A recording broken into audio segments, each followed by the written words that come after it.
tó fẹ́ kan mi rẹ̀. Jésù ó ṣe tó sọ̀rọ̀ mi dayọ̀. Èrò ọ̀tá ò ṣẹ lórí ènìyàn. Jésù ó ṣe tó sọ̀rọ̀ mi dayọ̀. Ọ̀tá lè máa gbé mú wọn sí lè máa halẹ̀. Òfò náà máa mú ayọ̀ ní àkọsí. Àbò Ọlọ́run ń bẹ lórí mi kò yọ. Jésù ó ṣe tó wà pẹ̀lú mi o. Jésù ó ṣe tó fẹ́ kan ṣe o. Jésù ó ṣe tó sọ̀rọ̀ mi dayọ̀. Jésù ó ṣe tó fẹ́ kan mi rẹ̀. Jésù ó ṣe tó sọ̀rọ̀ mi dayọ̀. Èrò ọ̀tá ò ṣẹ lórí ènìyàn. Jésù ó ṣe tó sọ̀rọ̀ mi dayọ̀. Nínú ìjì nínú wàhálà ìdààmú ayé, nínú ìpọ́njú ìwọ̀lú olúwa mi, kò sódò lọ́wọ́ kan tó dàbí rẹ̀. Ó wá fún gbogbo ọ̀rọ̀ rẹ̀ ta lọ́dún. Jésù ó ṣe tó fẹ́ kan mi rẹ̀. Jésù ó ṣe tó sọ̀rọ̀ mi dayọ̀. Jésù ó ṣe tó fẹ́ kan mi rẹ̀. Jésù ó ṣe tó sọ̀rọ̀ mi dayọ̀. Èrò ọ̀tá ò ṣẹ lórí ènìyàn. Jésù ó ṣe tó sọ̀rọ̀ mi dayọ̀. Olúwa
ẹ kú àbọ̀ sórí ètò lónìí o. A tún ti kalẹ̀ gbàgà sórí ètò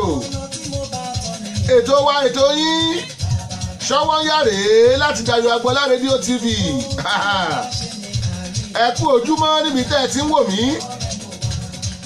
Ẹ káàsán lórílẹ̀‐èdè tẹ́ ẹ wà ń bẹ̀ ń wò. Ẹ kú ìyálẹ̀ta ẹ̀yin tẹ́ ń wò mí. Ẹ mọ̀ kú ìrọ̀lẹ́ bẹ̀rùn ẹ̀yin ti Nàìjíríà. A tún ti dé sórí ètò wa ètò yín Ṣọ́wọ́nyá. Ṣọ́wọ́nyá lẹ́tò ètò ní Ṣọ́wọ́nyá. Dayọ̀ Agbọ́lá rédíò TV ibẹ̀ láti bring life to the world. mo ní bàbá ló ń ta digital studio láti ń pín jáde ló ti ṣẹ́ jáde gbàgbàgbà. ètò Ṣọ́wọ́nyá tòní ó máa látàn bọ́gí o. ètò Ṣọ́wọ́nyá tòní ó máa wọ miniskirt. àlétò Ṣọ́wọ́nyá tòní ó máa ta sánsánsánsánsánsán. ẹ kú ìsinmi àná ẹ kú àdúró lè jẹta. wọ́n ní kí gbogbo yín ó dúró lérí gan lórílẹ̀‐èdè Nàìjíríà níjẹta. ọ̀lídé tí ò síṣẹ́ tí ò sí gbéyàwó tí ò sí bẹ́ríà tí ò sí anything. ọkọ̀ jẹ́ àbíkíáfù. mo bọ́ lọ́jọ́ bí òníyàn o. Ruth Ọláìdé Adéjùmọ̀ ọ̀rọ̀ pọ̀. Ọláìdé ọ̀rọ̀ pọ̀. atọ́kùn ètò wa Àyọkà ó ṣọjọ́ bí rẹ̀ lónìí. ọkọ̀ jẹ́ àbíkíáfù. lónìí ijó gbẹ̀lẹ́ńkẹ́. lónìí ijó ọjọ́ bí. lónìí ìmọ̀ràn kí la gbé wá lórílẹ̀‐èdè Nàìjíríà.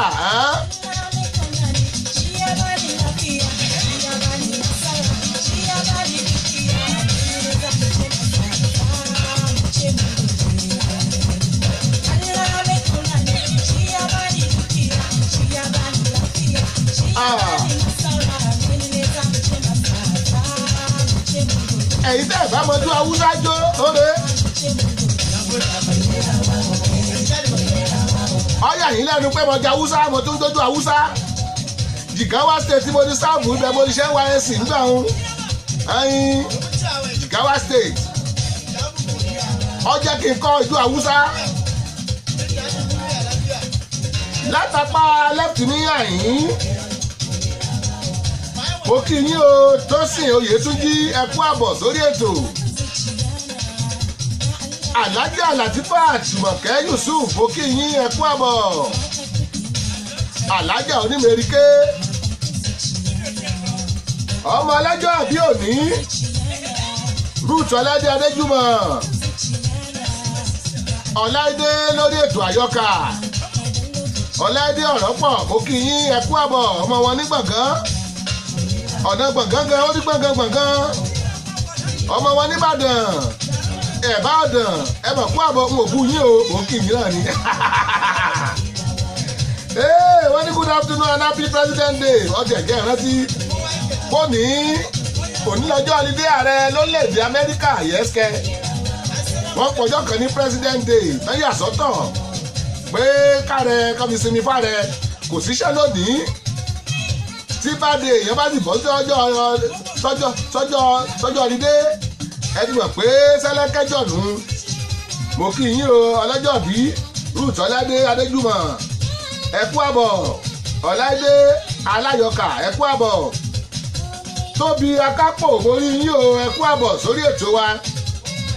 bó o ní ṣẹ́wà àkànṣídù pásọ Tolúpọ̀pọ̀ ọlá àwọn tíatíá láti wókọ̀mù nù. bó o ní ṣẹ́wà ẹ kú àbọ̀.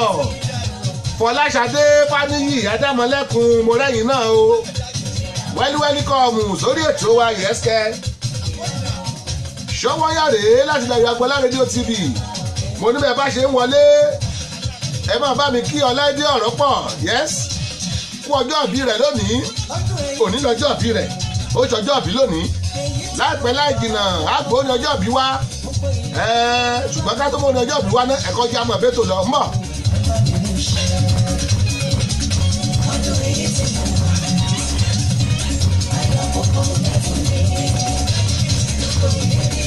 Ayọ̀bámi Òkèdòkun ọmọ ìyá àdúrà ọmọ ìyá wòlíì mo rí yín o ẹ kú àbọ̀ sórí ètò.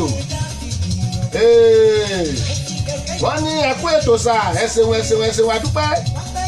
wọ́n ní happy birthday my age with more blessing my wife ẹ ṣeun àdúpẹ́. ìkíni láti orílẹ̀-èdè Nàìjíríà àwọn tó wà láti Amẹ́ríkà náà ti kíni lórí Facebook ti kún ọkọjá àbíkíábù. ọjọ́ òní ó máa kọjá àbíkíábù. Big Bamba Banji mo lẹ́yìn náà o. Big Bam Bam Banji mo kí yín. Ruth Ọládé Adéjùmọ̀ ìyá ọlọ́jọ́ bí òní wọ́n ní waiting for my birthday gift okay. Mo rò pé àwọn olólùgbọ́ yín lẹ̀ sọ bẹ́ẹ̀ fún àbẹ́mi ni. Ẹ bọ́ wọ́rí ẹ bá gbà á.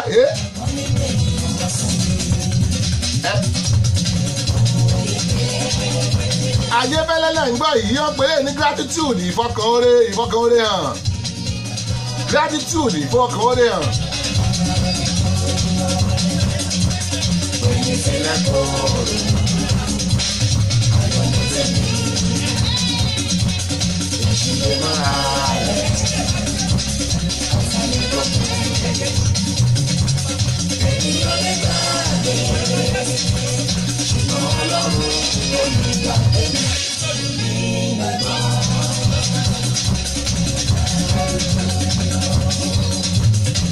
Ọmọ ọlọ́jọ́ ìbí Ruth Ọládé Adéjùmọ̀ Ọláìdé ọ̀rọ̀ pọ̀ ọmọ wọn nílẹ̀ gbọ̀ngàn wọ́n ní tẹ́ǹsà Mr. Ayọ̀bámi Òkèdòkun wọ́n láwọn wà ní dásímù tó kọjá bìkíáfù. Big Bam Bam Banji wọ́n ní happy birthday for Ọláìdé ọ̀rọ̀ pọ̀ olórí ilé baba ló ń ta ẹ ṣeun àríyìn ẹ kì í hàn délé that's cool.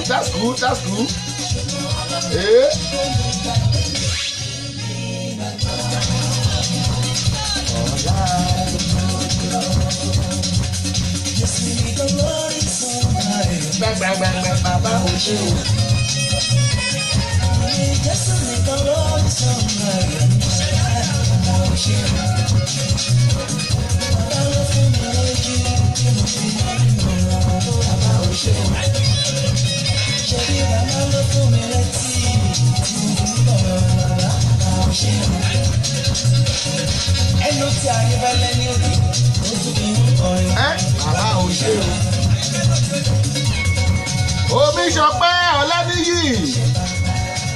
Omiṣọpẹ́ Ọláníyì bàbá ayé kò tọ́ borí yín ẹ̀kú àbọ̀ sórí ètò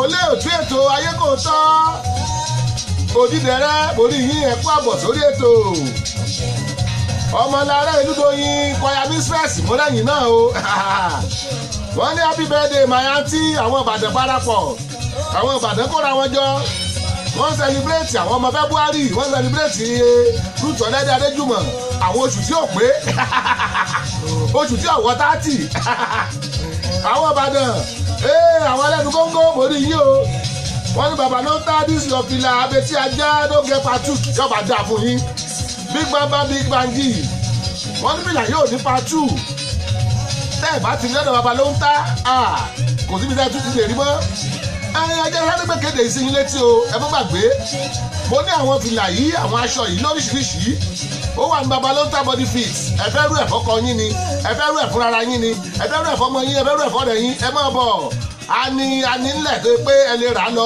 wọ́n ti rán síbẹ̀ ẹ wọ̀ yìí tó bá sáìsì yín bí ọjà Messi ni ẹ rẹ̀ yìí tó bá wọ́n sáìsì yín bẹ̀ tẹ́ ẹ bá dẹ̀ fẹ́ rẹ́ǹtì náà àyè rẹ́ǹtì wà baba ló ń ta body fit àti máa pariwo ẹ̀ dáadáa torí pé àti ní ìtọ́pọ̀ tó lè sakuléètì gbogbo Maryland tó lè sakuléètì gbogbo àgbáyé ṣùgbọ́n wà bàtà ní náà ẹ̀yẹ lè wá baba ló ń ta body fit baba ló ń ta body fit ẹ fẹ́ fìlà ni ẹ fẹ́ aṣọ ni ẹ fẹ́ fì ni ẹ fẹ́ wẹ́ ilẹ̀kẹ̀ ni gbogbo eléyìí gbogbo ẹ wà nílẹ̀ bóyá ẹ ti fẹ́ rẹ́ǹtì ni tí ṣe pé bóyá ẹ fẹ́ rà á bẹ́ẹ̀ ẹ kàn sí wa ẹ̀yẹ pè wá lórí 443-760-8578 kéde tá àsanwó fún un Adéwálé Ọlọ́lá ọ̀rẹ́ mi kan láti UK bó ni ọ̀rẹ́ mi tó yẹ pé bóyá wà ń kó mu ẹ̀jẹ̀ kò lè sanra tó bá jẹ bùfú dọ́sìn méje kò lè sanra àmọ́ bẹ́ẹ̀ mi aníkùn tèmi tóbi bóyá tasi lónìí wọ́n tasi lónìí kó tó sọ̀rọ̀ Adéwálé Ọlọ́lá bó ni ẹ̀kú àbọ̀ Omiṣọpẹ́ Ọláníyì orí yín wọ́n bàbá ló ń ta ó ga jùjùjùjùjùjùjù ọkọ̀ jàbí kíáfù àǹtí wa ti sálọ ní ọmọlára Ìlúdòyìn ń bọ̀lẹ̀ sálọ ẹ̀bọ́ bí ẹjẹ́ arójú yín bye let's see your face yes. Omiṣọpẹ́ Ọláníyì wọ́n ní happy birthday to your sweetheart 16 ẹ ṣeun wọ́n ní ìgbà ọdún kan ní lágbára àṣẹ Elédùmarè ẹ ṣeun ọdún ayọ̀ Akíọ́lá Babalọ́lá àyàsàké nù ọdún how are you ọdún àbúrò mi how are you kò sí nǹkan tó lè ṣe sí o lè sọ̀rọ̀ bó o ní níjọ́ Sunday náà lọ́jọ́ bí ọkọ̀ ọdún o ọjọ́ Sunday wọn máa dálẹ̀ ni ẹ wò bàbá ló ń tábà wà ń bẹ̀ wọ́n fẹ́ bọ́kọ̀ á wà ń bẹ̀ níjọ́ Sunday tó ń bọ̀ yìí ni àwọn ọmọ February àwọn ọmọ tó rí wọn ò pé ọdún ọlá ó ní one and only Àyọkà continue to dance ma it is your day ẹ ṣeun àdúpẹ́ ayọ̀dúndíran àwọ̀ bàbá ló ń ta ló gbórí wọlé yẹn mọ́nà mi ẹ kú àbọ̀ màmá ní journalist tó di pastor tó tún di politician àwọn iná jẹ́ káṣù ìbò ọjọ́ sátidé Nàìjíríà gbogbo yín mo kí o ẹ kú àbọ̀ wọn ní Diamond Adéwálé Ọ̀dọ́lá ó ní happy birthday ìyá wa Ọláìdé Adéjúmọ̀ igba ọdún kan ni ẹ ṣeun thanks sister B gbogbo ẹ̀ ní kàtán ẹ kú ètò ẹ ṣe ó máa sá prapra lónìí ó máa kọjá bí careful ẹ gbọ́ kí n máa fi dúpẹ́ Olúwa ní tèmi ọba alágbára lókè ẹni mímọ́ ó tún wá sọ pé ẹ gbọ́ kó tó dáyé ńkọ́ àbímọ lánàá ó lòun bá wa sí é kó tó dáyé ńkọ́ tàlà ń bá sí é ó yà sọ wípé kó tó dáyé ńkọ́ àbímọ lánàá ó lòun ò bá wa ṣeré kó tó dáyé ńkọ́ gbogbo àwọn ọ̀tá mi àtẹ̀kùn ní máa fi wọ́n ṣe yẹ́sìkẹ́ lágbára Ọlọ́run lágbára láwùrà bí gbogbo ọ̀tá mi àtẹ̀kùn ní fi wọ́n ṣe yẹ́sìkẹ́ mo kí Ọláìdé rúùtù ayé bàbá ló ń tà wọn máa pè ní ìyá ló ń tà ẹ kú àbọ̀ sórí ètò ẹ kú ọdún òní ìgbà ọdún kan ni ẹ wò ó àwọn onítẹ̀ rìkwẹ́sì fún un wọ́n jù ta ìfẹ́ ìjágbélé náà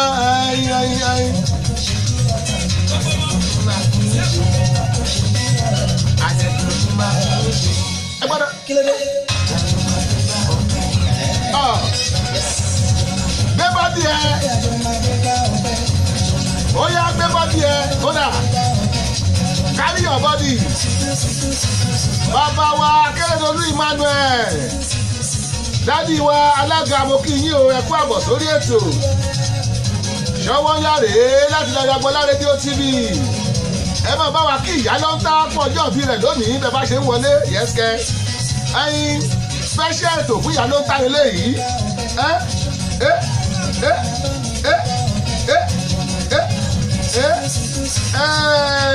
àjọmọ̀gbẹ́gbẹ́ ọpẹ́ ni ó di ṣúọ̀jù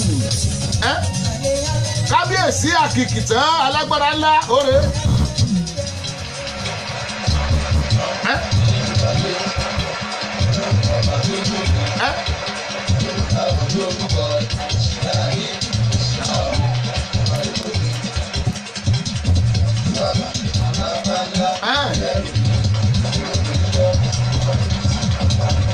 Bàbá àràrè ó ní àkìkìtàn Ọlọ́run ló ń kì yẹn bàbá mi ló ń kì.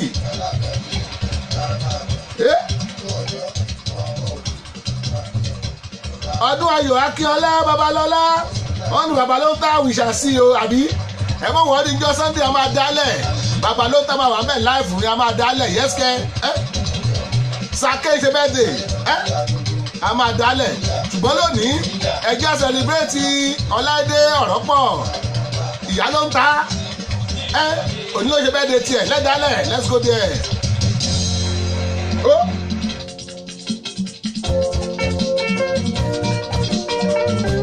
àrò onítẹ̀ rìkwẹ́sì fún rèé o orí ọjọ́ bí ń bọ̀ láìpẹ́ ṣùgbọ́n ká kọ́fẹ́ lẹ́yìn ká tún gbádùn ẹ̀ náà let's go there.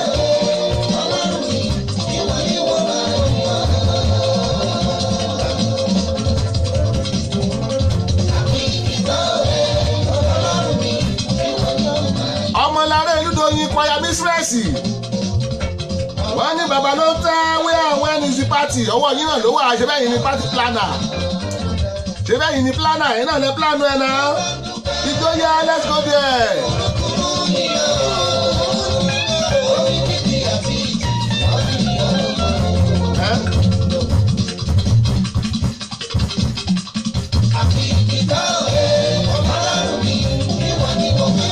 tó bá ṣe pé ẹ̀yin ṣe ń wọ orí ètò ní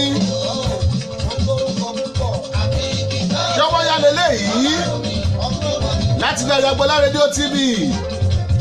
Mo ní tẹ́ bá máa gbọ́ wa lórí fóònù yín láyé pé ẹ fẹ́ lọ sórí YouTube àbí lórí Facebook. Ẹ lọ download Dayo Agboola rédíò TV application, ó wà lórí Google Play Store. Ẹ download ẹ̀ 8 megabytes péré ni. Bàbá wa chairman alága bàbá wa Akérédolú Emmanuel, wọ́n ní happy birthday to you. Màmá ló ń ta ẹ ṣeun dádì wa. We have the prophet of God in the house.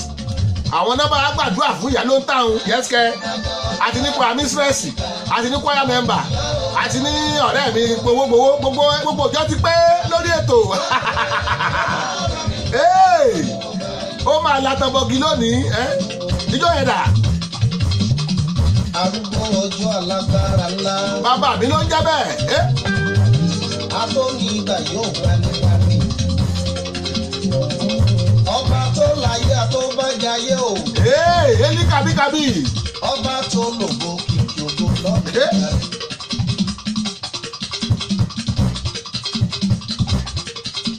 Má jẹ́ kó yà ọ́ lẹ́nu o.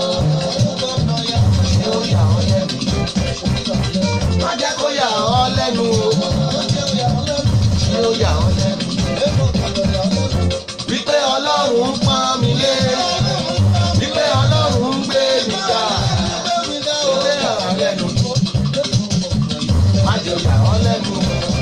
Wo onílò ní ọjọ́ Ajé ọjọ́ 18 oṣù kejì ọdún 2019. Ọlọ́run ṣe ogun wa lóore. Ó wá jẹ́ àtúrọ́jọ́ ó jẹ́ àrọ́jọ́ bíi Ọláìdé Ọ̀rọ́pọ̀. Ọláìdé Ọ̀rọ́pọ̀.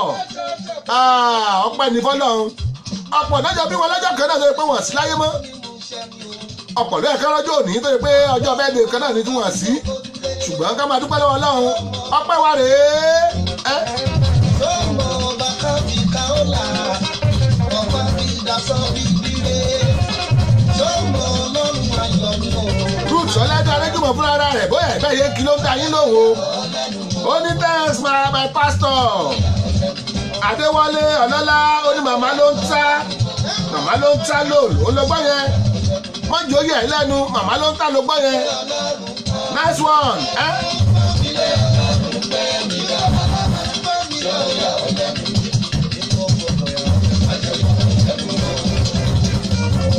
Ẹnì kan ò mọ fáìdì lójú ọ̀run. Nobody meant. Ẹ sọ ni mo sáàjì. Kò sẹ́ni tó mọ pa ọ̀nà afẹ́fẹ́. Kò sẹ́ni tó mọ bẹ́ẹ̀ gbùgbù ṣe ń dàgbà nínú aboyún o. Bẹ́ẹ̀ni kò sẹ́ni kan tó mọ pa ọkàn lórí òkun. Mo wá kí sí mẹ́mọ̀ rí o. Ọ̀nà tó márùn-ún gbà á ṣiṣẹ́ rẹ̀ láyé mi ọ̀nà ìyàwó náà ni. Ayé wa wọ́n wí ènìyàn ń tutù kò ṣeé tú. Àbí mo náà dúró kó. Ó dòwúyé àṣòro sọ bí ọ̀rọ̀.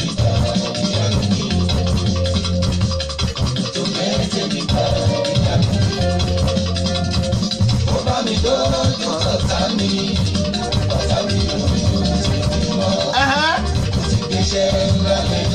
Yes, kẹ́.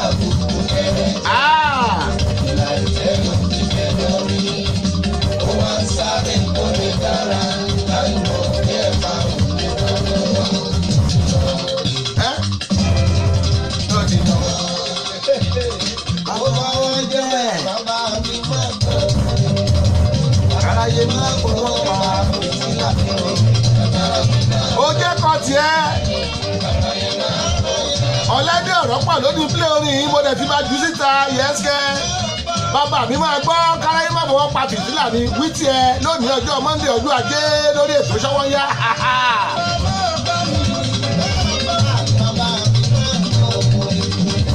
Káráyé má bọ̀ pa fìtílà mi o. Bàbá mi máa gbọ́ káráyé má bọ̀ pa fìtílà mi o. Ẹnikẹ́ni tó ń tọ́jú bí ọ̀pọ̀tọ̀. Yẹ́sọ. Àwọn ni yóò jèso rẹ̀ o. Àmì ẹ̀ tó bá tọ́jú bí ọ̀pọ̀ mọ́ ọgọ́. Oní ó jèso ẹ̀. Àti ní àṣà lẹ́hùn dáwọ́ dúró. Ìwọ Ọlọ́run ló lè bèrè sí jámi. Bàbá ò má bá. Jésù náà bá mi. Náà bá mi. Káyé máa fọwọ́ pa àbúrò yìí.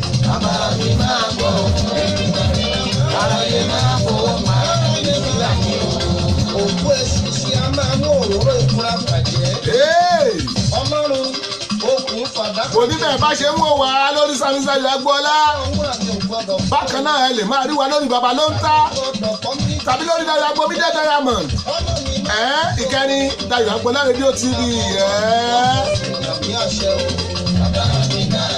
láìpẹ́ láì jìnnà ní kéńké àṣàrẹ́ wọ yàrá ìkéde lọ ẹyin ọdún Ayọ̀ Akíọlá Babalọ́lá ìjọ yìí pọ̀ ó kọjá bẹ́ẹ̀.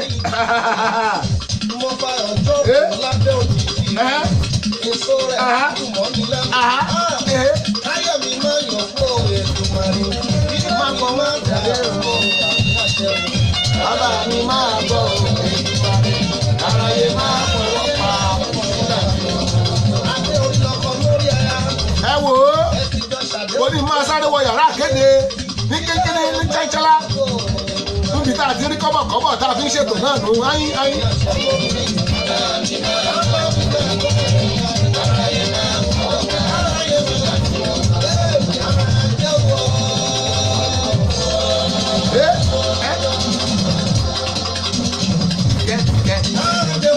ẹ ṣe ó tó.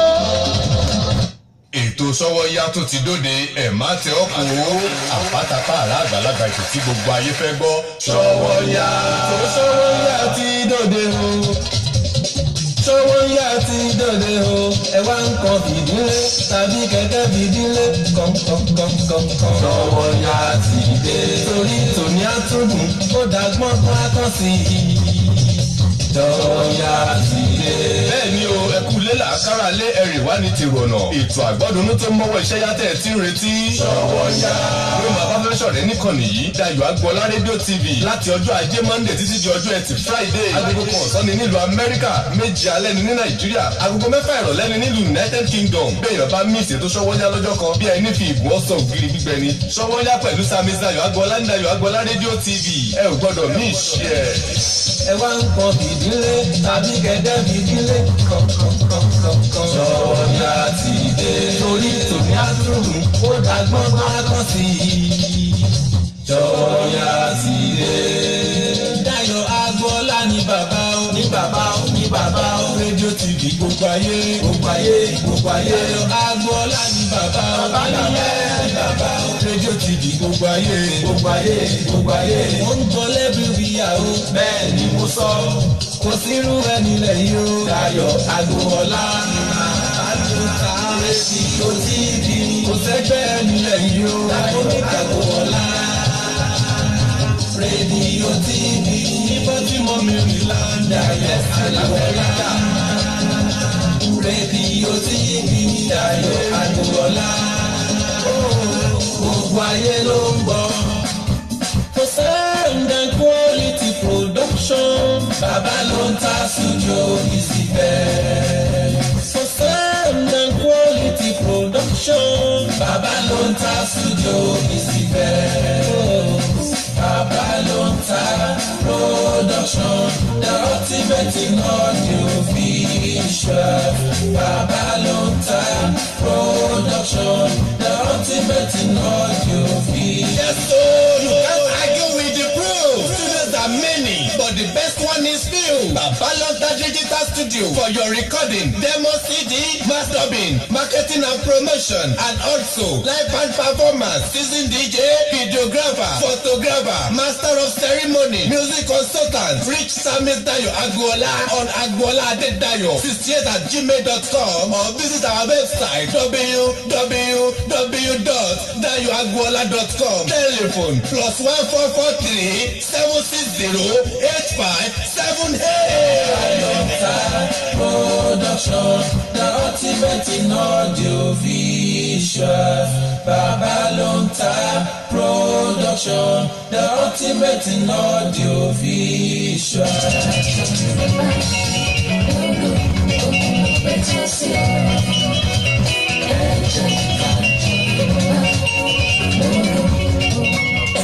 Evangelist Aramide Aino Shukoya is a gospel artist with a difference, an anointed vessel ordained by God to bless this generation. Evangelist Aramide Aino Shukoya is highly endowed with everything it takes to make your program the best. So for your next church programs such as concerts, church anniversaries, and so on, Evangelist Aramide Aino Shukoya is the best choice. And for your social gatherings such as wedding ceremony, birthday, housewarming, burial ceremony, and so on, just call on Evangelist Aramide Aino Shukoya on 1443-356-0052. Call us for your next programs and you will experience good music in a memorable way. Evangelist Aramide Aino Shukoya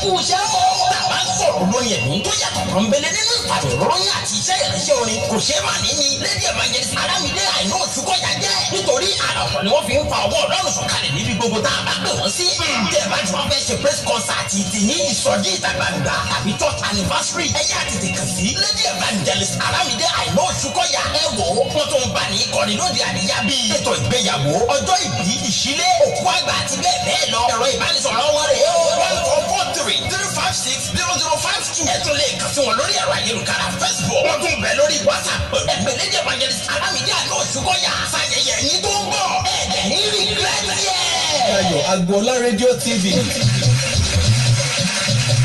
You can join us on Facebook at these pages: Babalonta, Dayo Agbola Radio TV, Samis Dayo Agbola, Dayo Agbola Media Diamond, and also you can download our radio app on Google Play Store. Subscribe, watch, and like our TV channel on YouTube. Just type Dayo Agbola and you are ready to roll. Babalonta Digital Studio, Baltimore, Maryland, America. Telephone +14437608578. Dayo Agbola Radio TV, the ultimate in audio visual.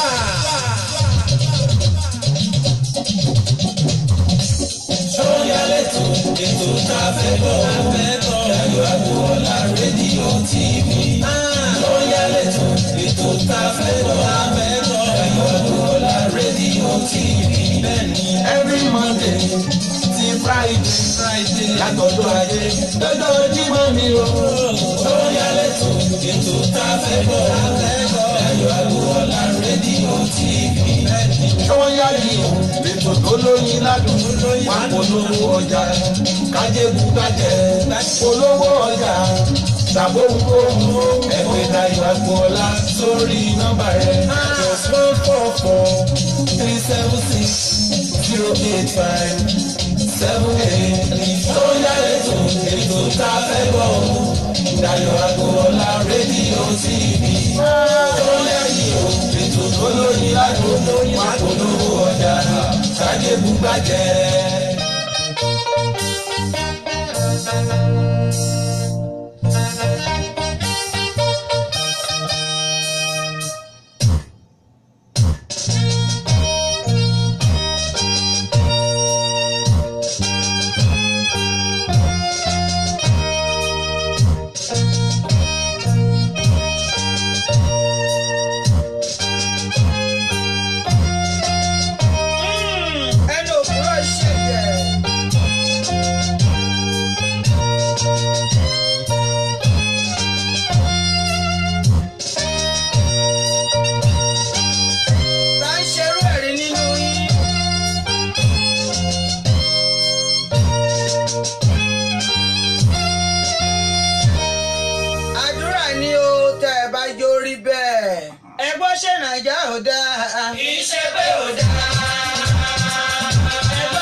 Mo tún kì í káàbọ̀ sórí ètò Ṣọ́wọ́nyá láti Dayo Agbola Radio TV. Mo létò tòní special one ni a fi celebrate Ọláìdé Ọ̀rọ̀pọ̀. Ó ṣe bẹ́ẹ̀ di ẹ̀ lónìí. Bákan náà afẹ́fi bára wa sọ̀rọ̀ bó o ní kí ló ṣẹlẹ̀ Saturday tí gbogbo wa jókòó lé lórílẹ̀‐èdè Nàìjíríà. Ẹgbọ́n ṣé Nàìjíríà dáa ni. Bàbá wa Oyèkúnlé Azeez Professor aláṣẹ olùdarí Tiwantiwa rédíò ní Maryland, mo kí yín o. Ẹ kú àbọ̀ sórí ètò bàbá wa ṣàlàáfíà lẹ́wà. Ẹ kú ọ̀dídé ààrẹ yìí. Àwọn olórí tá a ní òde. Queen Salawatu Abeni kí lè sọ náà.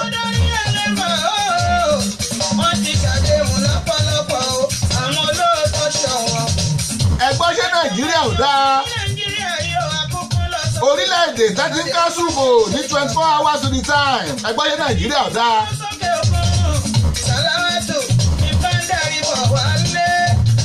ẹgbọ́n ṣé nàìjíríà ò dáa orílẹ̀-èdè táwọn èèyàn ti ń dìbò tán ti mèsì ìdìbò kán tó dìbò.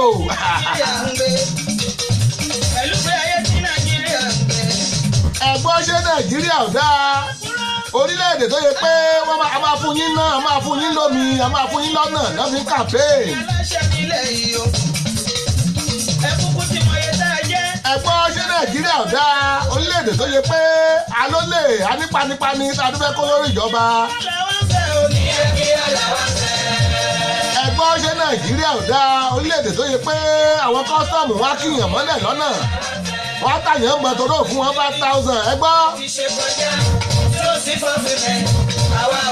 ẹgbọ́n ṣé nàìjíríà ò dáa orílẹ̀-èdè tí ò sí náà tí ò sẹ́ni tì èmi ò wí bẹ́ẹ̀ o pín sàláwọ̀ àbẹ̀ní ló wí bẹ́ẹ̀ ẹ̀jẹ̀ agbọ́ let's go. tẹ́tí ṣe kọjá tí ò sí fulfilment àwa ò fẹ́ yẹn mọ́. kíákíá làwọn fẹ́ o. kíákíá làwọn fẹ́. ibi ayé lọ ibi ìkúkiri àárín. ibi ayé lọ kò yé mi ó dojú sú mi. ibi ayé lọ ibi ayé lọ. ibi ayé lọ kò yé mi ó dojú sú mi. ibi nàìjà ń lọ ibi nàìjà rìn. ẹgbọ́n ṣé nàìjíríà ò dáa níbi tó yẹ pé àwọn èèyàn tó ń kó bílíọ̀nù dọ́là jẹ wọ́n fi wọ́n lẹ̀.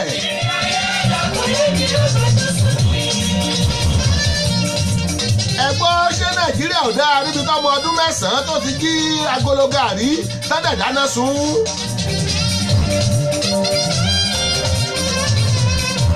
ẹgbọ́n ṣé nàìjíríà ò dáa níbi tí chief judge tó ti ń kówó jẹ.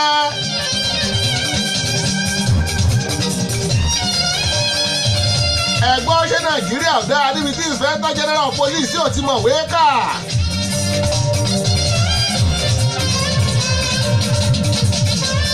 kọ́lọ̀ ń wọ́pọ̀ orílẹ̀-èdè nàìjíríà lẹ́ o lọ́wọ́ àwọn amúnisìn alágbára tí ń fagbára níní lára. ẹ̀yin ìjọba kí ló dé ìjọba ti jẹ báyọ̀ ọ̀dà o kólékólé lásọ̀dẹ̀ àwa. ẹbí jàgùdà àṣàgbálẹ̀ ọjà ọ̀tán. àti kọ́lọ̀ ń ṣọ́wá nílẹ̀ yìí o. ẹbí kólékólé ṣàkójọ aṣọ́de ọ̀tán. ojoojúmọ́ nínú lọ àwọn oríṣiríṣi sí o.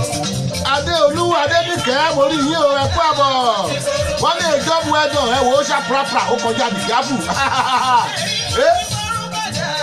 ọ̀nà mi mo rí yín o bẹ́ẹ̀ ṣe ń wọlé ọ̀nà mi ọmọ ìbàdàn nílé olúyọ̀lé àwọn tí àbáyọ̀mí ìwó ròdù náà wọlé òun táwọn ọkọ̀ amẹ́ríkà ṣe bùdókòó mo kí yín ẹ kú àbọ̀.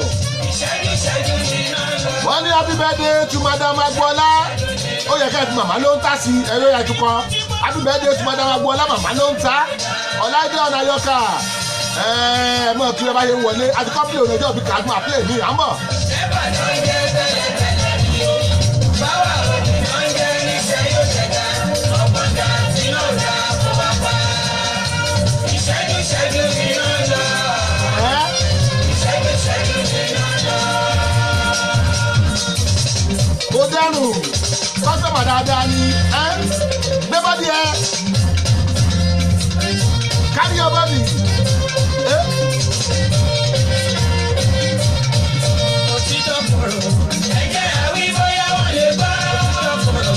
mo ò síbẹ̀ o ìyá àbẹ̀kẹ́ alábẹ̀mí wò síbẹ̀.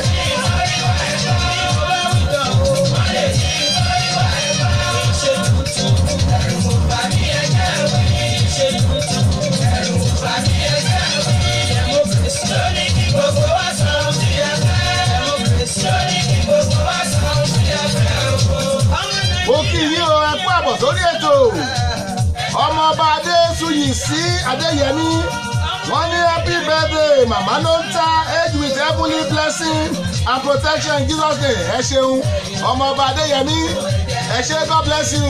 ọ̀rọ̀ náà wà nílẹ̀ yìí báwo ló ṣe jẹ́ ẹ̀kọ́ ni wọ́n ní dandan nínú ilé náà. bá a ṣe ń sẹlẹbírẹ́tì ọjọ́ bí ọláìdé ọ̀rọ̀ pọ̀ bá a ṣe ń sẹlẹbírẹ́tì màmá ló ń ta bẹ́ẹ̀ náà la ní àfọ̀rọ̀ bá wa wí lórílẹ̀‐èdè nàìjíríà ẹjẹ́ bá wa sọ̀rọ̀ ẹ̀yin tẹ́ wà lókè òkun kí lẹ́yìn ṣe tó lẹ́ẹ̀dẹ̀ Nàìjíríà ó fi dáa ṣé pindípin lẹ́lẹ́dìbò fún ni àbí apísí ẹ̀jẹ̀ tó lẹ́ẹ̀dẹ̀ Nàìjíríà ṣe èmi ò lẹ́gbẹ́ òṣèlú kan o Ruth Ọládádéjùmọ̀ ìyá ọlọ́jọ́ bí wọ́n ní amen thanks my prince ẹ ṣeun prince náà dáhùn wọ́n ní you are welcome ma ẹ̀rí kó kọjá be careful ayélujára ayé àtijọ́ láyé rédíò asọ̀rọ̀mọ́gbèsì ni bẹ́ẹ̀ tó tiẹ̀ sọ̀rọ̀ ń sùn ẹ̀ lé mọ̀ bẹ́ẹ̀ lọ́rọ̀ tẹ́ fẹ́ sọ láì ṣe pé ẹ pè wọlé ẹ̀ lé mọ̀ ṣùgbọ́n nísìnyí ayélujára bẹ́ẹ̀ sọ làwà gan rí asọ̀rọ̀gbèsì lélẹ́yìí Adéolú Adéníkẹ́ wọ́n ní happy birthday to you my dear sister ẹ ṣeun gbogbo yín là kí ẹ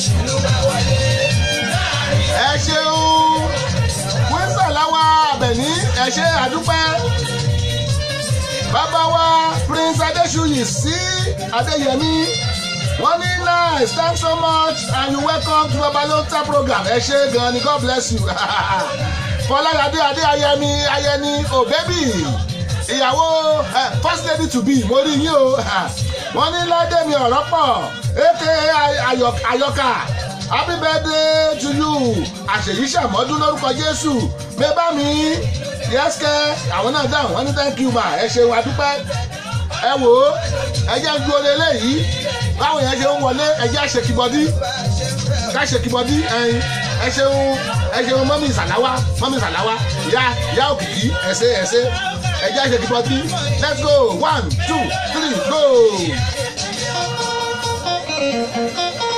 Shake body wherever you are.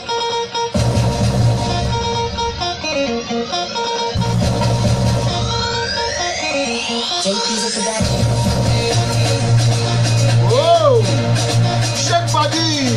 Oh yeah, shake body. Ọláìdé, shake body. Babalonta, shake body. Ayagbola, shake body. Let's go there. Oh yeah, shake body. Oh yeah, move body. Make you ring alarm. Oh yeah, shake body.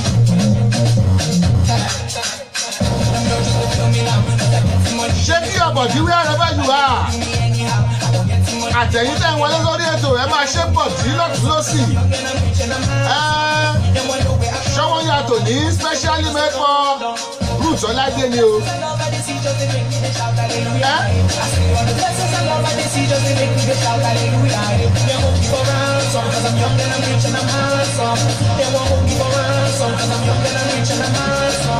Oya shake body.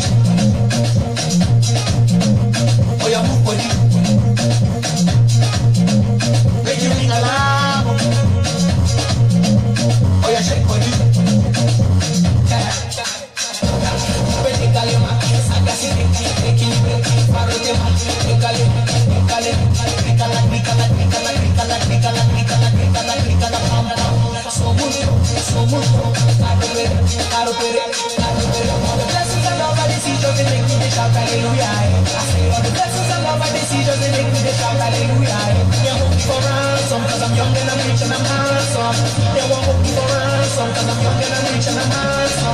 Oya shake body. Oya move body. Make you ring alarm. Oya shake body.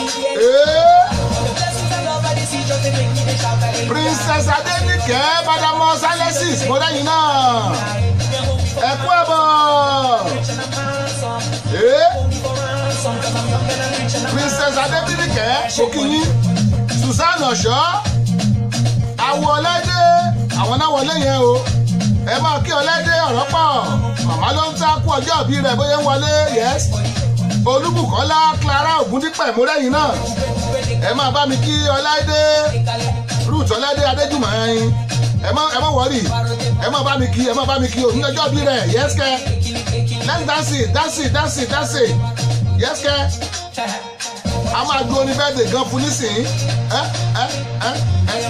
mú ìdí Àyànkúnlé múrẹ́yìn náà o ẹ kú àbọ̀ bẹ́ẹ̀ bá ṣe ń wọlé ẹ máa kí ọládé Ruth kú ọjọ́ ìbí rẹ̀ yes kẹ́.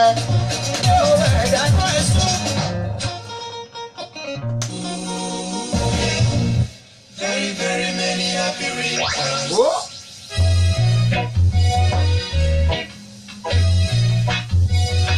Tí ẹ bá wojú aago yín aago méjì ó kù ìṣẹ́jú kan lọ́dọ̀ tí wàá ń bí ẹ̀yin tẹ̀ wá Nàìjíríà mo kẹ́ẹ̀tì ẹ̀ aago mẹ́jọ kù ìṣẹ́jú kan ni ẹ̀yin tèmi láti UK aago méje yín kù ìṣẹ́jú kan bóyá àwọn ará Houston Texas báyìí àwọn wà wá náà behind us aago méjì tí wọ́n aago kan tí wọ́n ó kù ìṣẹ́jú kan yẹ́sìkẹ́ ẹ ṣe ẹ́.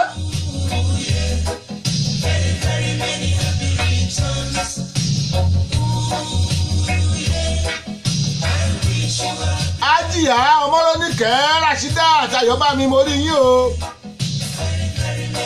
ẹ kú àbọ̀ Olúbùkọ́lá Clara Ògúndípẹ̀ wọ́n ní gan tí ọba bàbá ló ń ta ẹ ṣe mo rí pé ẹ̀yin jójó yẹn kọjá bìkíáfù ṣọ́lídé lẹ́yìn náà wà ẹ̀yin àwa ń bẹ lọ́lídé lónìí àwa lè jó.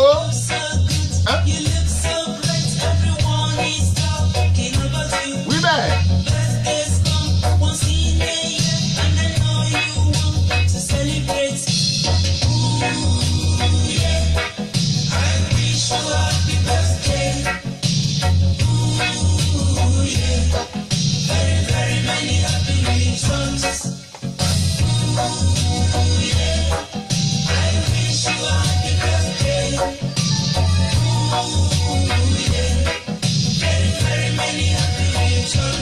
lórí ọ̀rọ̀ bẹ́ẹ̀dẹ̀ náà la wà Samek ọmọ Ẹkúndayọ̀ Samek moment the CEO mo rí yín ẹ kú àbọ̀ bẹ́ẹ̀ bá ṣe ń wọlé ẹ máa bá mi kí màmá ló ń ta kú ọjọ́ ìbí rẹ̀ Ruth Ọláìdé ẹ máa bá mi kí ẹ máa bá mi kí kú ọjọ́ ìbí ẹ̀ Samek bóò ni ẹ kú ọjọ́ ìbí ìjẹta àbí àná mọ̀ ni ẹ kú ọjọ́ ìbí àná ẹ̀rí pọ́ kọjá bìkíáfù ẹ ṣe tiyín lánàá ọlẹ́dẹ̀ ọ̀rọ̀ pọ́n ṣe tiẹ̀ lónìí ọkọjá bìkíáfù ọṣẹlẹ́kẹjọ látọmọgì ọfà látàdá ni.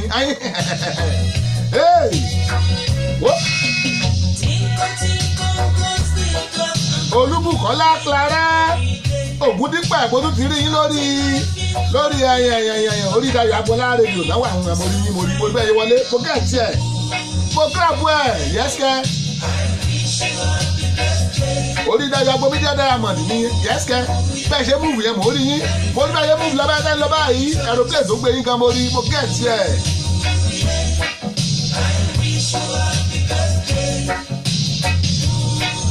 mo ní àwọn tó yẹ kán ṣe márẹ́jì níjẹta ọjọ́ sátidé àwọn tó yẹ kán yòókù àgbà níjẹta ọjọ́ sátidé àwọn tó yẹ kán sílé níjẹta ọjọ́ sátidé àwọn tó yẹ kán yẹ bátidé tí wọ́n ṣe tán gbé sí ọ̀sẹ̀ tó ń bọ̀ nígbà táwọn iná kí tún wá dìsáìdì pé ọ̀sẹ̀ tó ń bọ̀ ní báyìí àti àṣe lórílẹ̀‐èdè wa Nàìjíríà mo lọ́rọ̀ yìí ń kọ mí lóminú bẹ́ẹ̀ ní kọ mí lómi òde n ò lè ṣe mọ́sọ́ rọ́mọ Nàìjíríà rere lèmi bóyá wúwú kókè òkun ó dùn tó á padà relé kí Nàìjíríà ó dẹrùn náà la fẹ́ ẹyin kí Nàìjíríà lè tú everybody lára tọmọdé tẹlẹ́mù tàgbàlagbà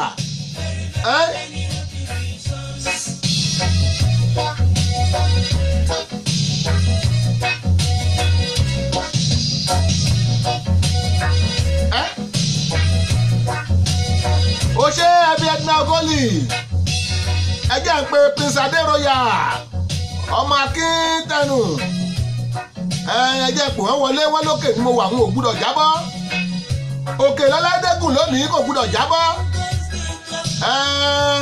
àwọn bàbá wa wòlíì wọ́n ti gbàdúrà fún gbogbo àwọn èèyàn náà ti gbàdúrà fún kádùá yóò mọ yín o kádùá yóò mọ yín yes. ire kó máa bá yín gbogbo tẹ́ bá rò lọ́kàn kẹ́ẹ̀rí lọ́dún tuntun tẹ́ wọ̀ yìí òkè lẹ́mọ́ máa wà gẹ́gẹ́ bá dérò ìyá ṣe sọ òkè ni mo wà mo gbúdọ̀ jábọ́ ó dà pọ̀ lókè arákùnrin ó dà.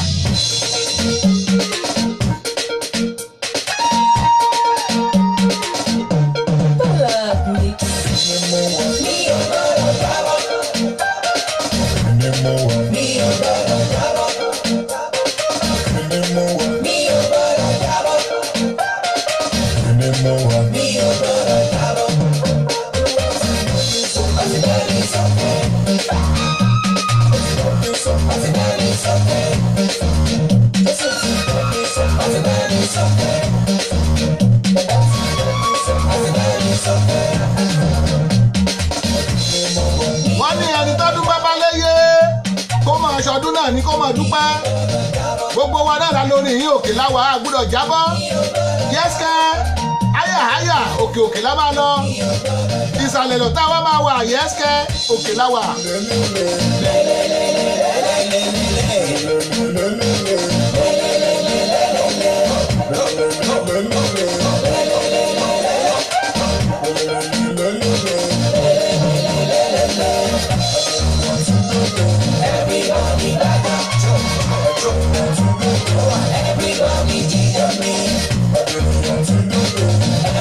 ẹ wo àrùn báyọ̀mọ́ kẹ́sọ̀ pẹ́ ló kù mo ní special ìtòlé àbí wọ́n ní revival begin at home tó àbá lè tọ́jú ilé rẹ bó lè fẹ́ tọ́jú ta tó àbá lè ṣètò fúnyàwó rẹ tó wá rí bára ta ìwà ìsákàmúra.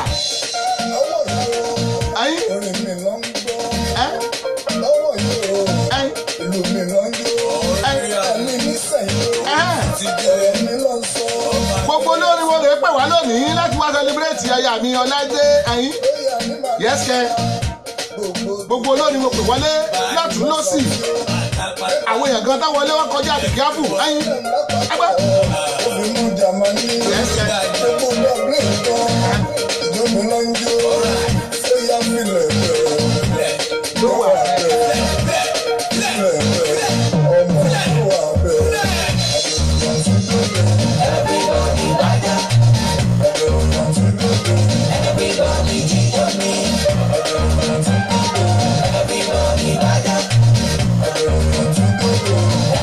ọmọ ọlọ́jọ́ bí mo mọ̀ pé ń jó mi tẹ́ bá wà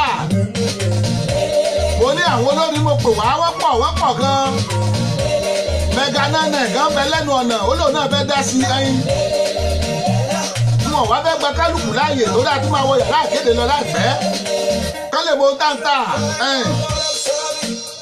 mega nine ó yẹ gbóhùn sókè kí ẹ náà rẹ wí.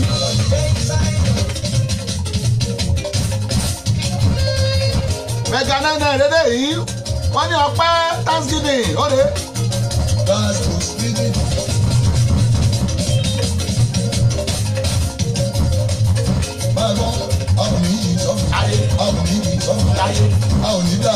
àdúrà ọpẹ́ lélẹ́yìí ẹni pé gbogbo orí à ń gbé orí ọpẹ́ náà ni orí àdúrà náà ni. ẹnu wà lábẹ́ ṣáàtì wà lábẹ́ àdàbòbò rẹ mo ti wà lábẹ́ àbòbò mo ti wà lábẹ́ àbòbò ọlọ́run. Oko lẹ̀ ni. Ẹ̀sìn máa bá mi yọ. Ẹ máa bá mi yọ. Bá a ṣe ń bọ́ láìdé yọ̀. Máa lówó. Bá a ṣe ń bá màmá ló ń káyọ̀. Ilé ńlá. Olúṣesí Olúwatósìn Àdùkẹ́ mo rí bẹ́ẹ̀ ṣe ń wọlé àwọn tiwa ní Canada bó o ní. Àní bẹ́ẹ̀ bá ṣe ń wọlé ẹ̀ máa kí màmá ló ń tá happy birthday. Òní lọ́jọ́ ọláìdé ọ̀rọ̀ pọ̀ yẹ́sìkẹ́. Ẹ̀sìn máa bá mi yọ. Ẹ̀gẹ́. Ẹ máa bá mi yọ. Ẹ máa bá mi yọ. Ẹ máa bá mi yọ. Mo sì máa lówó. Ẹ má jóyà yìí lẹ́nu o, ẹ má ní mo wà bàyàsí o, ẹ má ní mo yẹ sáìdì kan o. Máa ní mọ́tò. Màmá wí pé tẹ́ ẹ bá lẹ́ni tó ń ṣọjọ́ bí Àfi ṣẹ̀ṣẹ̀. bóyá ọkọ yín ni bóyá ìyá yín ni bóyá ọmọ yín ni bóyá ọ̀rẹ́ yín ni bóyá ìtẹ́jọ wà bí iṣẹ́ kódà bóyá ọ̀tá yín ẹ jẹ́ ká mọ̀ àwọn ọba yín kí wọ́n. Yes.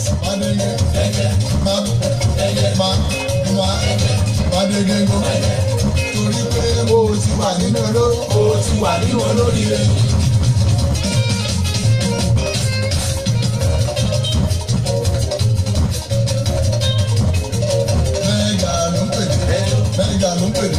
Mẹ́gà ló ń pèdè ló ń sọ̀rọ̀. Ó ga jù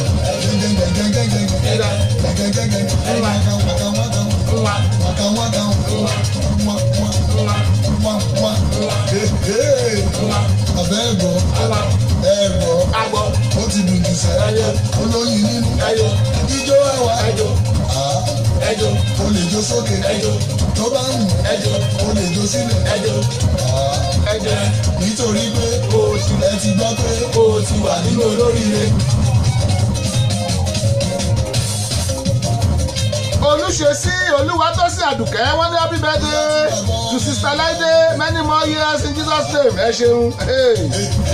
Ó ti dùn ní sẹ́ olóyin nínú ọlọ́run ní àwa náà kọ̀ tó bá ń wẹ̀ ẹ wò ó ẹ lè pè wá wọlé lórí ètò kẹ́ ẹ bá wa kí ọlọ́jọ́ bí òní ẹ pè wá lórí 443 410 2427 443 410 2427 ẹ bá wa kí olóòtú ètò àyọkà ẹ bá wa kí wọn fọjọ́ bí wọn lónìí ẹsẹ. Mẹ́gà ló ń sọ̀rọ̀ mẹ́gà ló ń pèdè.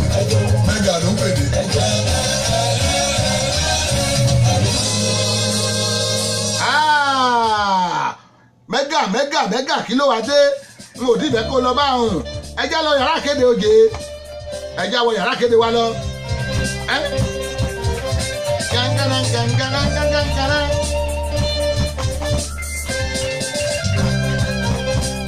ẹ jẹ́ sáré kàn sí wọn ní yàrá kéde orí ìṣẹ́jú díẹ̀ la ní sí lórí ètò mo mọ̀ pé wọ́n ní Mẹ́gà I know it.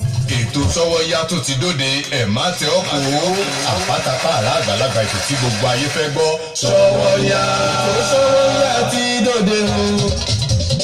Sọ́wọ́nyá ti dóde o. Ẹ wá ń kan fìdílé tàbí kẹ̀kẹ́ fìdílé kọ̀ǹkọ̀ǹkọ̀ǹkọ̀ǹ. Sọ́wọ́nyá ti dé. Torí tòní àtúndùn ó dàgbọ́n bá kàn sí i. Sọ́wọ́nyá ti dé. Bẹ́ẹ̀ni o, ẹkú lélà kára lé ẹrìn wá ní tìrọ̀nà. Ètò àgbọ́dúnú tó mọ́wọ́ iṣẹ́ yàtẹ̀ tí ń retí. Sọ́wọ́nyá. Yóò máa bá fẹ́ ṣọ̀rẹ́ níkànnì yìí. Dayọ̀ Agboola rédíò TV láti ọjọ́ ajé Monday títí di ọjọ́ ẹtì Friday. Agogo kan ọ̀sán ni nílùú Amẹ́ríkà, 7 alẹ́ ni ní Nàìjíríà. Agogo 6 ìrọ̀lẹ́ ni nílùú United Kingdom. Béèyàn bá mí ìṣètò Sọ́wọ́nyá lọ́jọ́ kan bí ẹni fi ìgún ọ̀sán ògiri gbígbẹ ni. Sọ́wọ́nyá pẹ̀lú Samis Dayọ̀ Agboola ní Dayọ̀ Agboola rédíò TV.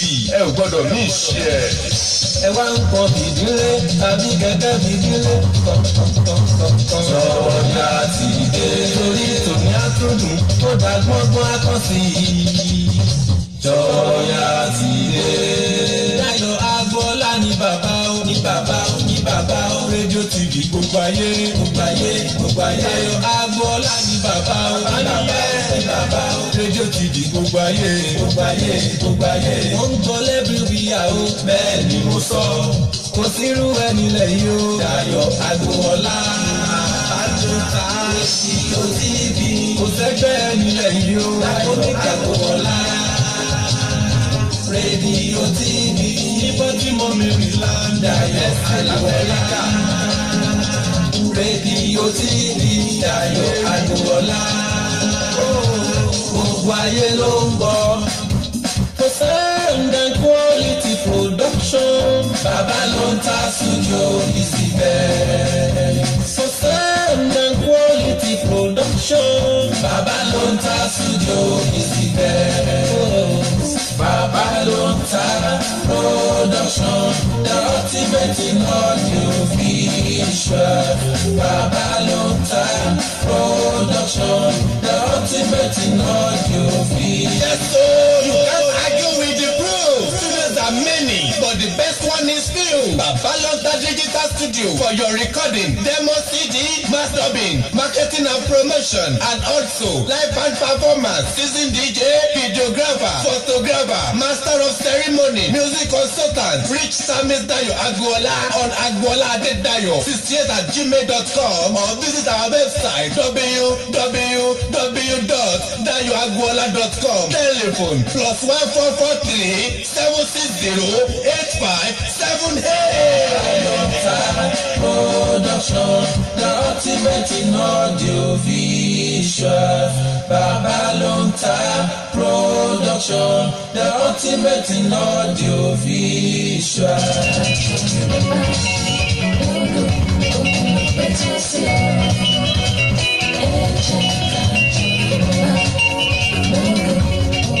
Evangelist Aramide Aino Shukoya is a gospel artist with a difference, an anointed vessel ordained by God to bless this generation. Evangelist Aramide Aino Shukoya is highly endowed with everything it takes to make your program the best. So, for your next church programs such as concerts, church anniversaries, and so on, Evangelist Aramide Aino Shukoya is the best choice. And for your social gatherings such as wedding ceremony, birthday, housewarming, burial ceremony, and so on, just call on Evangelist Aramide Aino Shukoya on 1443-356-0052. Call us for your next programs and you will experience good music in a memorable way. Evangelist Aramide Aino Shukoya sọ̀rọ̀ lóyè ní tó yàtọ̀ kan bẹ́lẹ̀ nínú ìpàdé ìròyìn àti iṣẹ́ ìrìnsẹ̀ orin kò ṣe é mà níní Lady Evangelist Aramide Aino Shukoya jẹ́ nítorí àràfọ̀ ni wọ́n fi ń fa ọwọ́ Ọlọ́run sọ̀kalẹ̀ níbi gbogbo tá a bá pè wọ́n sí. Tí ẹ bá jù wọ́n fẹ́ ṣe press concert ti ní ìsọjí ìta gbangba tàbí church anniversary ẹ̀yà àtètè kàn sí Lady Evangelist Aramide Aino Shukoya. Ẹ wò ó wọ́n tó ń bá ní ìkọ́ni lóde àríyá bíi ètò ìgbéyàwó, ọjọ́ ìbí, ìṣílé, òkú àgbà àti bẹ́ẹ̀ bẹ́ẹ̀ lọ. Ẹ̀rọ ìbánisọ̀rọ̀ wọn rèé o 1443-356-0052. Ẹ tún lè kàn sí wọn lórí ẹ̀rọ ayélujára Facebook. Wọ́n tún bẹ̀ lórí WhatsApp. Ẹgbẹ́ Lady Evangelist Aramide Aino Shukoya fàyẹyẹ yín tó ń bọ̀. Ẹ̀jẹ̀ ní rìgírẹ́tì yẹ. Dayo Agbola Radio TV. You can join us on Facebook at these pages: Babalonta, Dayo Agbola Radio TV, Samis Dayo Agbola, Dayo Agbola Media Diamond, and also you can download our radio app on Google Play Store. Subscribe, watch, and like our TV channel on YouTube. Just type Dayo Agbola and you are ready to roll. Babalonta Digital Studio, Baltimore, Maryland, America. Telephone +1443 760 8578. Dayo Agbola Radio TV, the ultimate in audio visual.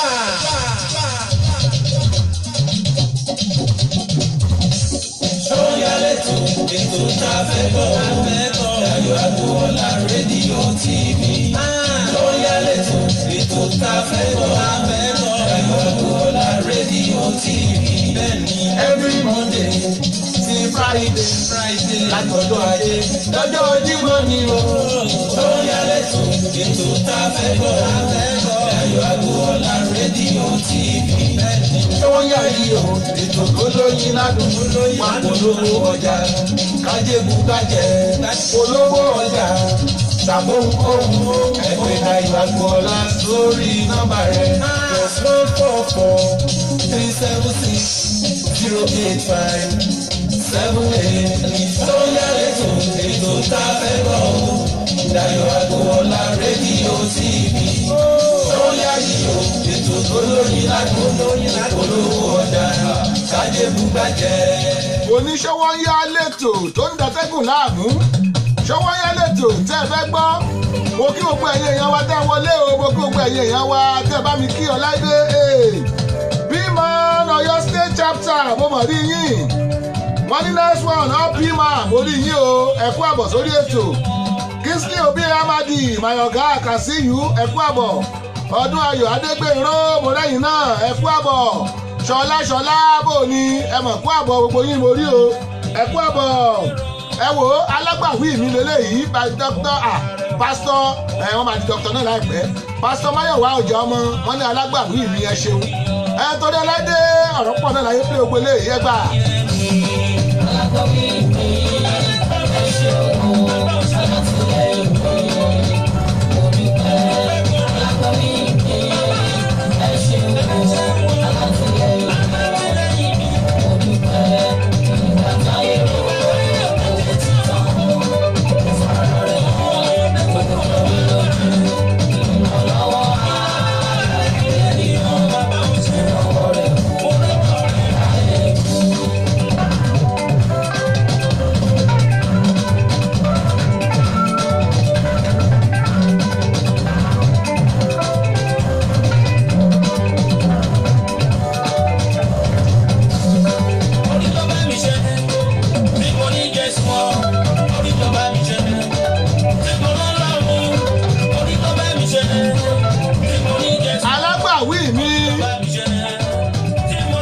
pásítọ̀ Máyọ̀wá Ọ̀jọ́mọ yẹ́sẹ̀ àròrí táǹkì sóde láti celebrate birthday Ọláìdé rèé o. ọpẹ́lọpẹ́ ọlọ́run ayọ̀ babalọ́lá ọlọ́run Christ power ọlọ́run apáta ìgbàlà mi ìlà ìbàjẹ́ mi gbé o ṣeun bàbá ìrànlọ́wọ́ aláìlẹ́yìn mo rọwọ́ rẹ o ayé mi. alákọ̀wé mi ẹ ṣeun o alátìlẹ́yìn mi mo dúpẹ́ alákọ̀wé mi ẹ ṣeun o alátìlẹ́yìn mi mo dúpẹ́ ìgbà táyé rò owó títàn mo fara rẹ̀ mọ́ owó jọ mí lójú ìrànlọ́wọ́ aláìlẹ́yìn mo lọ́wọ́ rẹ̀ mọ́ láyé mi alákọ̀wé mi ẹ ṣeun o tí ẹ bá wojú aago yín mo dúpẹ́ aago méjì ó kọjá ìṣẹ́jú mọ́kàndínlógún báyìí àti ń lọ bí kùnkùndún ètò àti ń gbìyànjú àti máa ráńdì ẹ̀ ọ́pù ṣùgbọ́n kó tó di pé mo lọ àdúpẹ́ lọ́wọ́ Ọlọ́run fún ọjọ́ ìbí Ọláìdé Ruth màmá ló ń ta tó ṣọjọ́ ìbí rẹ̀ lónìí àdúpẹ́ lọ́wọ́ Ọlọ́run ẹ̀yìn.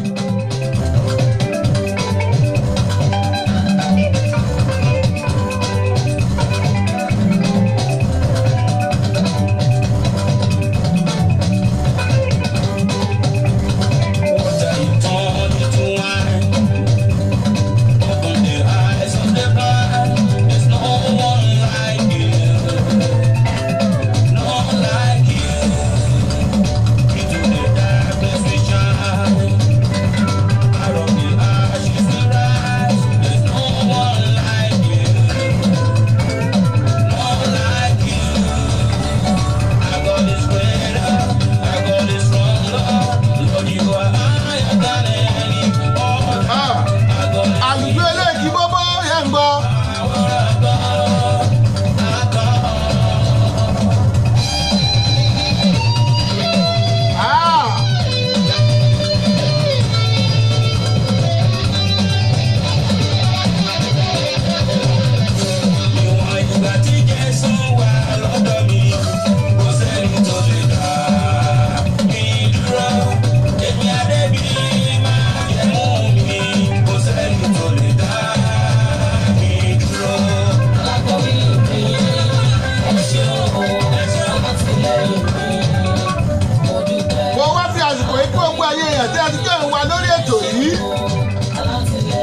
mo fi àsìkò ìdúpẹ́ lọ́wọ́ ẹnìkọ̀ọ̀kan wa tá a ti kí wa tá a ti bá wa kí Ọláìdé lórí ètò ẹ ṣe wo ìgbà tí nǹkan ẹ̀yẹ tìyín náà bá dé àníbi ìdàwátì ẹ wò ó tẹ́ ẹ bá lẹ́nikẹ́ni tó ń ṣọjọ́ bí ẹnikẹ́ni aya yín ni ọkọ yín ni ọmọ yín ni ọ̀rẹ́ yín ni alábàágbé yín ni alábàáyépọ̀ yín ni kódà bó ṣọ̀tá yín ẹ̀jẹ̀ á mọ̀ lórí ètò àwọn máa bá yín kí wọn ẹ̀yin ẹ ṣeun àdúpẹ́ táyé túráyà Oyinkanṣọ́lá àwọn bàbá ló ń ta mórí ẹ̀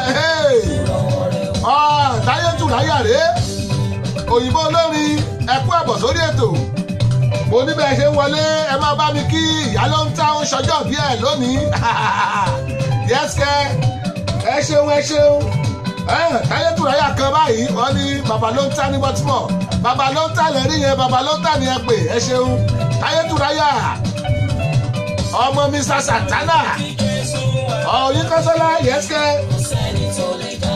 wọ́n ní I'm coming soon ókè àwọn etí àwọn agáǹgbà lẹ́rẹ̀ à ń pèsè àyè lẹ̀ fún yẹn má bọ̀ àwọn tí a nu yẹ́sìkẹ́ next level ẹ ṣé.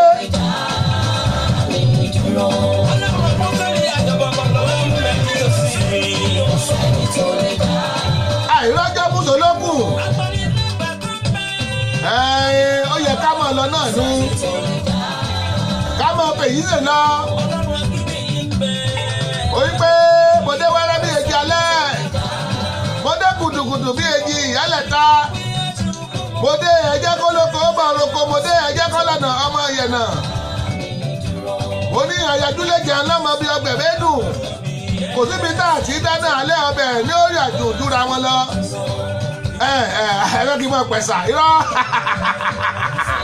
ẹ má jọ yà yín lẹ́nu bó ní tó bá wù mí máa dún bí eégún tó bá wù mí máa dún mọ́ òun bí ọjà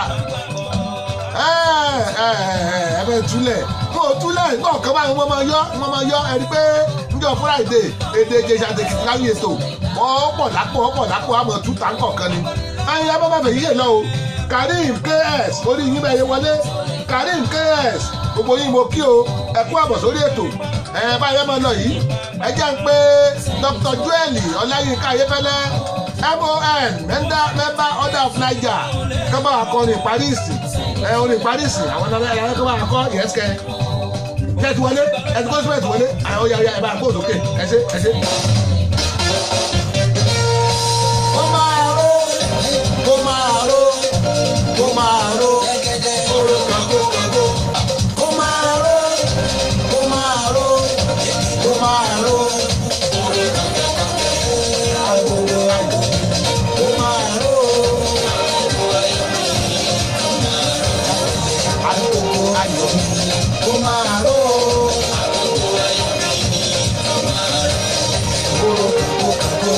oró kange